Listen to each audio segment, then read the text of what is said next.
सुर्खियों में रहे इस साल हुए रेल हादसे और कटघरे में रही रेलवे मिनिस्ट्री। अब हाल ही में रेलवे मंत्रालय ने संसद में एक रिपोर्ट दी है। दावा है कि ट्रेन एक्सीडेंट्स में 70% की गिरावट आई है। तो चलिए हम आपको आसान शब्दों में बताते हैं कि रिपोर्ट में और क्या-क्या बताया गया है।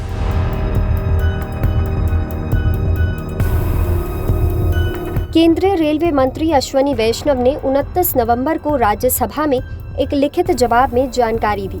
बताया गया कि 2014 से 2015 तक 135 गंभीर ट्रेन एक्सीडेंट्स हुए, जो 2023-24 में घटकर सिर्फ 40 रह गए हैं। अगर हम पुराने आंकड़ों पर नजर डालें तो 2004 से 2014 के बीच 1711 ट्रेन एक्सीडेंट्स हुए थे, यानी हर साल औसतन 171 एक्सीडेंट्स हुआ करते थे।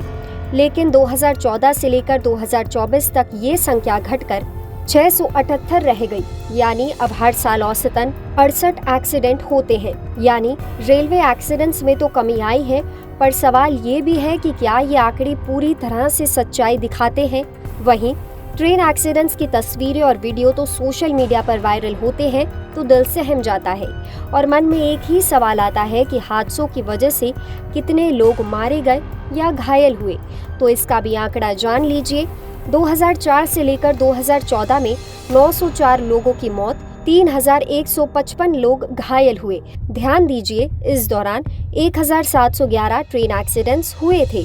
वहीं 2014-15 से 2023-24 तक 678 एक्सीडेंट्स में कुल 748 लोगों की मौत हुई और 2087 लोग घायल हुए। रेलवे मंत्रालय ने बताया कि ट्रेन एक्सीडेंट्स आमतौर पर ट्रैक की खराबी, इक्विपमेंट फेलियर और कर्मचारियों की गलती की वजह से होते हैं। इससे रेलवे संपत्ति को भी नुकसान होता है, जैसे ट्रैक, ट्रेन या सिग्नल सिस्टम।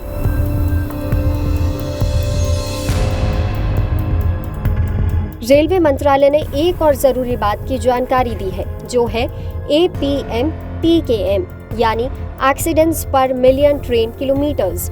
इसका मतलब है कि हर लाख किलोमीटर ट्रेन यात्रा पर होने वाले एक्सीडेंट्स की संख्या में 73% की कमी आई है। ये संख्या 2014-15 में 0.11 थी, यानी हर लाख किलोमीटर पर औसतन 0.11 एक्सीडेंट्स हुआ करते थे। अब 2023-24 में ये घटकर 0.03 हो गई है, यानी अब हर लाख किलोमीटर पर औसतन 0.03 एक्सीडेंट्स होते हैं।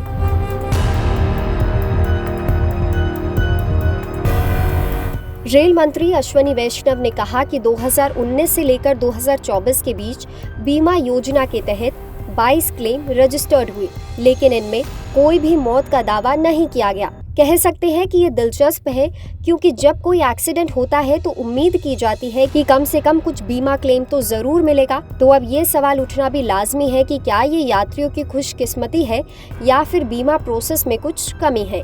इसके अलावा ये भी बताया गया कि पिछले 5 सालों में रेलवे संपत्ति जैसे कि ट्रैक या रोलिंग स्टॉक का कुल नुकसान 313 करोड़ रुपए हुआ।